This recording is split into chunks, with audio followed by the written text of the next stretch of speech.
قول نمبر 257 حاجت روائی۔ بسم اللہ الرحمن الرحیم۔ اے کمیل، اپنے گھر والوں کو حکم دو کہ اچھی خصلتوں کو تلاش کرنے کے لیے دن میں نکلیں اور سو جانے والوں کی حاجت روائی کے لیے رات میں قیام کریں۔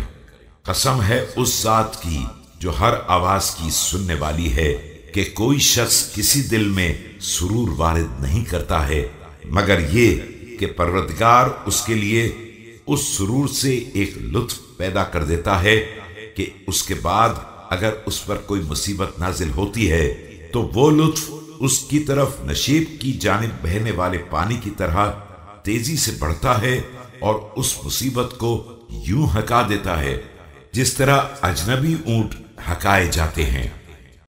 O Kumail, direct your people to go out in the day to achieve noble traits and to go out in the night to meet the needs of those who might be sleeping.